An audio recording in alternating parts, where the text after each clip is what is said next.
Hi guys, welcome to AsherGad channel, making Africa home again, one family at a time. Trust you are all doing well, wherever you are on the four corners of this planet. Hope you're making your gradual steps to your dreams becoming a reality on the lovely continent that is Africa. All right, welcome once again. It's another Tuesday, 6 p.m. GMT, and I want to bring you another very useful information in this video for those who are building in Ghana or those who have aspirations to build.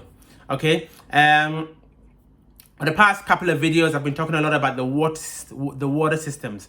For those who have missed those videos, please go back to the channel and watch them again. The past two videos I've talked about the automatic water filtration system, which is very handy. I've talked about the valve, the automatic water valve, replacing the copper one with the plastic one. All very useful and has made living in Ghana much easier so far as the water systems are concerned. Now, today I want to turn my attention to the electrical side of things, and this is hugely important. And I want to focus on the RCD. Okay, the RCD. RCD means residual current device. It can also be referred to as the RCCB, which is the residual current circuit breaker. Pretty much both the same thing. They do the same thing. Now, what is an RCD or an RCCB? An RCD or an RCCB, in simple terms, is a device that protects human beings and animals from electric shock. Okay? It is a device that protects human beings and animals from electric shock. Okay? Now, the way electricity is wired into our domestic homes, okay, in different countries, it can be slightly different. There are different standards and different ways in which the electrical circuit is wired. I won't go into too much detail, but what I'll tell you that in Ghana, the way that the electrical system is wired and the earthing system in Ghana is called a TT earthing system. And when you have that earthing system in Ghana, it is a must.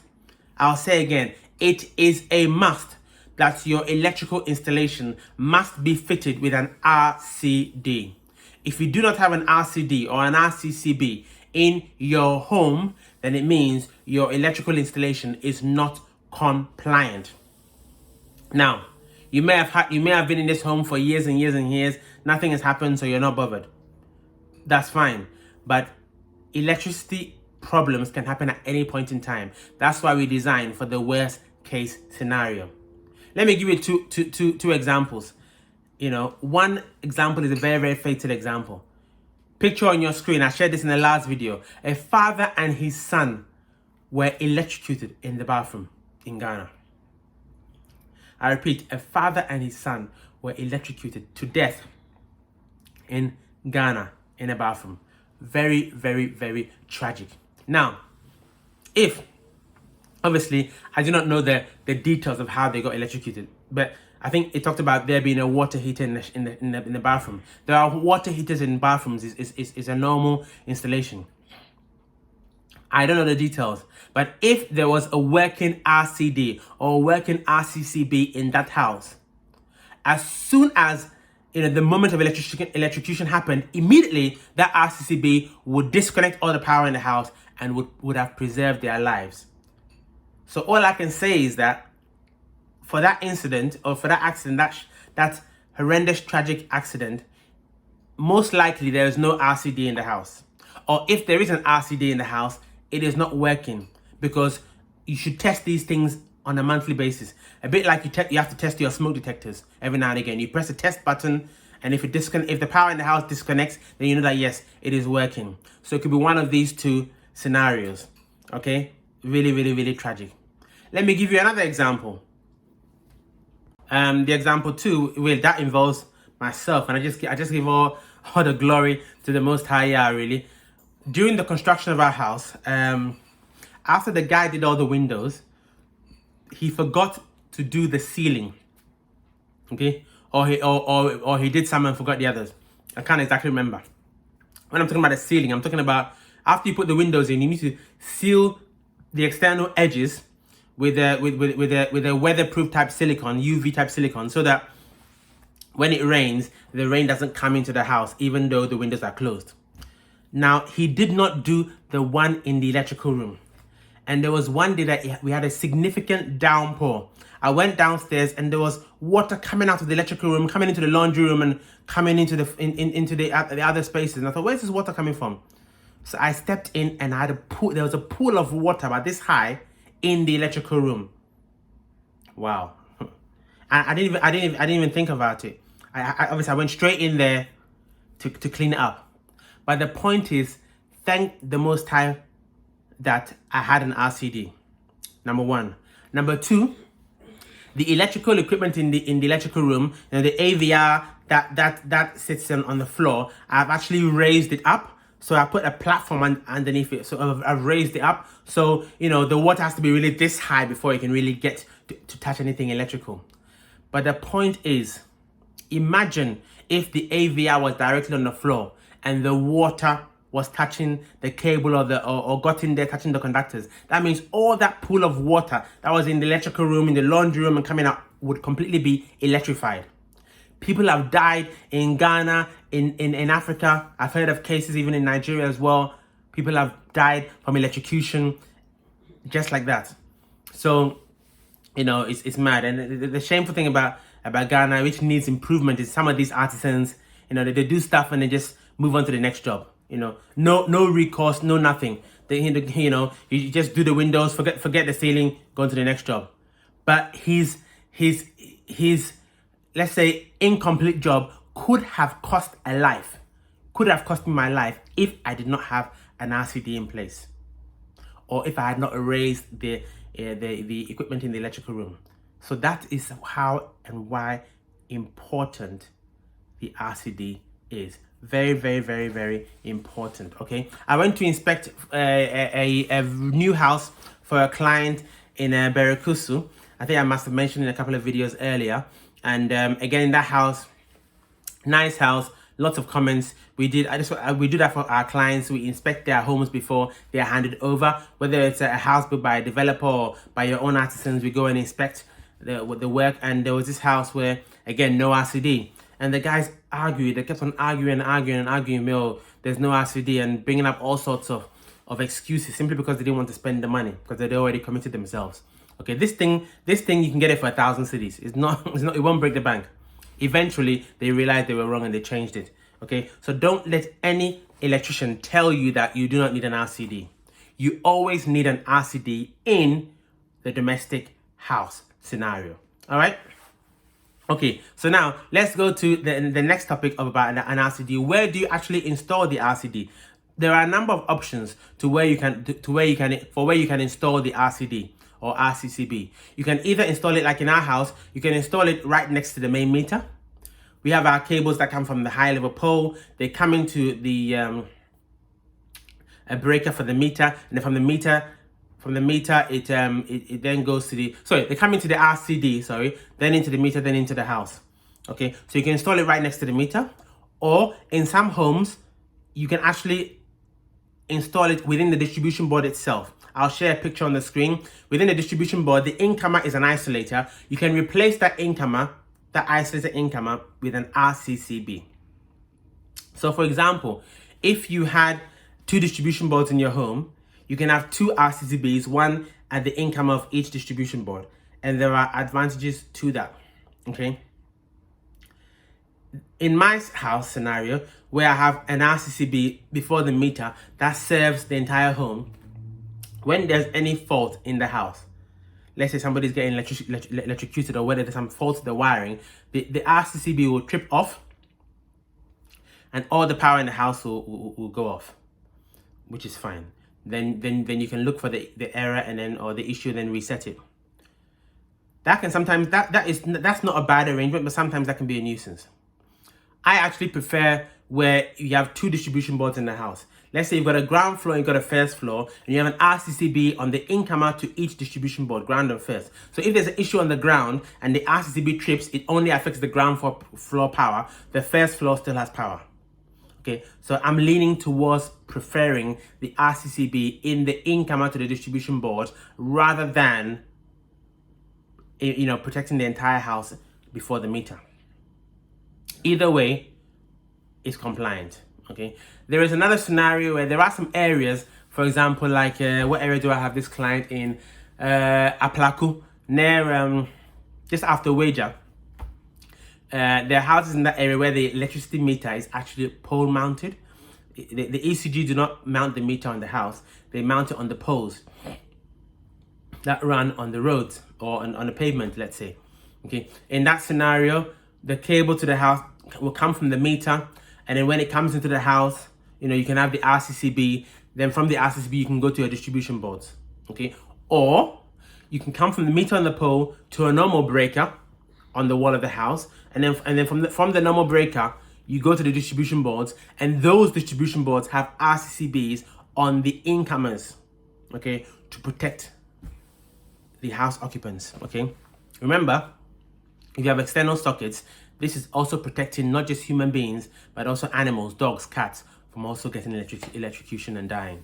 It's a very, very important device, and you must not allow any electrician to tell you otherwise. Any electrician who tells you otherwise is not educated in the electrical design, does not know the importance. Let me give you an example. There was one video I did of an example of poor electrical wiring. If you haven't watched that video, please click up here and watch that video. It was terrible electrical wiring example, terrible. And that electrician, oh my God, what a headache guy he was, arguing with me left, right, and center. Even to a point trying to threaten me. I thought, my man, relax yourself. Your threats are useless. Simply because he did not know what he was doing. He did not know the importance of an RCCB. He was arguing with me that he'd rather not put the RCCB in. Guess what? Because he said when he puts it in, it trips all the time. That was his response. When he puts the RCCB, it trips all the time. And that's simply because you don't know what you're doing. If you have an electrician and he puts an RCCB, and during the course of the installation it keeps on tripping, it means there is a fault on the system. It's as simple as that. Okay, and guys, I'm going to show you in this video how the electrician can easily overcome that tripping by finding the fault and then moving forward. But you need an RCCB. Before I give you that solution, let's just head on for a quick break and I'll be right back with you. Are you looking to build your dream home in Ghana, or are you building already? Would you benefit from regular site visits to monitor your building and receive regular progress reports?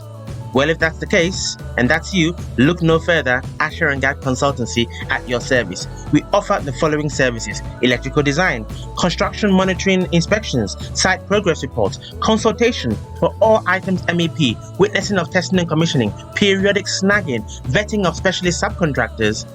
We also report site activities to you to hopefully help you spend your money efficiently, and much, much more. Get in contact for your building needs. Details on the screen. AsherGad Consultancy, making Africa home again, one family at a time.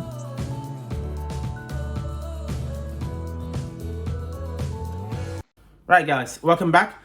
So just to recap, we're all about, now I'm talking about the RCCB tripping during the initial installation and your electrician not knowing what to do. If the RCCB is tripping during the initial installation where nobody's in the house, you just put the wiring in. What it means is that somewhere in the electrical wiring, the live conductor is touching the neutral conductor, or the live conductor is touching the earth conductor, or the neutral conductor is touching the earth conductor, causing the RCCB to trip. And the way to find that out is very, very easy. It's a fault finding exercise. Follow this procedure. The first thing you do is you are going to turn off the power to the house. Turn off the power to the house completely. Okay? And when you turn off the power to the house, I want you to switch off all the breakers in the distribution board. Switch off all the MCBs. I'm showing a picture on your screen by what I mean by MCBs. Turn all the turn all the MCBs off. Turn the RCCB off as well. So all the power in the house is off. Now, put the power back onto the house. So imagine I've got a single distribution board. I'm going to put the power back onto the house by turning on the RCCB. So the power is back live onto that distribution board. I'm then going to turn on 1 MCB at a time. 1 MCB at a time. So if I turn on the first MCB, and let's say it's light into your kitchen, and there's light in the kitchen and nothing trips off, then you know that circuit is fine. If I turn on the second RCCB, and maybe that is, I don't know, lighting in your master bedroom, the lighting comes on and it stays on, no problems. If I turn on the third MCB, and let's say that's power to your water pumps, and you hear the water pumps going, there's power to the water pumps, everything is fine, that's working. If I turn on the fourth MCB, and let's say that was air conditioning in your kitchen, when you turn that on and it immediately trips the RCCB and you lose power to that complete distribution board, then you know, aha, the problem is the circuit that is feeding the air conditioning in the kitchen. As simple as that. So then what you go and do, or what the electrician must go and do, the electrician must go and investigate every single item on that circuit. If there are 3 air conditioning units on that circuit, or 1, he needs to go and investigate, because what it would typically mean is that at the terminals there is some contact, you know, some contact between the live conductor and the neutral conductor, or between the neutral and the earth, or between the live and live. There is inadvertent contact between 2 conductors which shouldn't be there. So all he needs to go is investigate, separate the conductors as they should be, and then the case should be solved. Once he separates the conductor in the faulty circuit and he re-engages that 4th MCB and puts the supply back on, it should not trip. And then problem solved. Problem solved. If he puts the supply on the 4th MCB and it does not trip, that's wonderful. But then he puts the 5th one on, the supply still stays the same. Imagine he keeps on closing. Let's say he gets to MCB number 10, he closes it and it trips again. If he closes number 10 and number 10 trips again, that means number 10 also has an issue with the circuit or the items on that circuit. So guess what? The electrician has to investigate that circuit, separate the conductors, and then job done. That is the simple thing the electrician needs to do to fault find the issue and resolve it. Okay? Again, most electricians, because they've learned from the master apprentice, which is fine, they don't know the theory, they're not experienced enough, so you know they put the RCD, and because it keeps on tripping in the initial installation, they give up because, oh, you know, I don't like to put this in because it keeps on tripping, that's why I don't like to put it in. And I said, no, sorry, RCD is a must. RCD can save your life. RCD can save your life in a dangerous situation. RCD can save your life if an artisan has done something, some sort of committed some sort of negligence in the installation, like mine almost like mine did, and it could have cost me my life, could have cost me a serious injury. But thank the Most High that I had an RCD. So you must have an RCD, okay? And I said I prefer the RCD that's in the distribution board incomer, so that it minimizes disruption. But if it's protecting your home, your entire home, like mine is, that is absolutely fine also. Because as long as the installation is correct, nothing is touching, then the RCCB will always be on. Okay, the RCCB will always be on. Another benefit of an RCCB is if you're in a house and you haven't got a surge protective device, SPD, in certain lightning situations, significant lightning strikes, because it can induce current into the conductors and cause all sorts of abnormal currents to flow, sometimes the RCCD can trip as well, which is not a bad thing. That's protecting your home from any indirect lightning strikes that could damage your equipment. So that's like an indirect benefit, okay? But you really need an SPD for indirect lightning strikes, okay? So I hope this was useful, guys. You know, like I said, a father and his son died so tragically because of electric shock by a water heater in the bathroom. We went to our team went to a home in Soccerban in Kumasi recently. I think I told you in a previous video, the water heater was right in the bathroom. Again, we try another way to protect yourself against electric shock is to try to keep water away from electricity as much as possible. If you're gonna have these individual water heaters in the bathroom, let the water heater be towards the front part of the bathroom. Don't install the water heater right next to where the water is being used, okay? Put it towards the front. Minimize the risk. Let there be a separation between the two items that can cause you serious injury or a fatality. All right, guys, but I hope that was useful. Nice and short today. As usual, please like, share, subscribe. Hit that notification button so you'll always be aware when Asher and Gad upload a new and educational video for your viewing pleasure. All right, so from Gad is Kemesia, and from me, guys, Yebeshia. See you next time.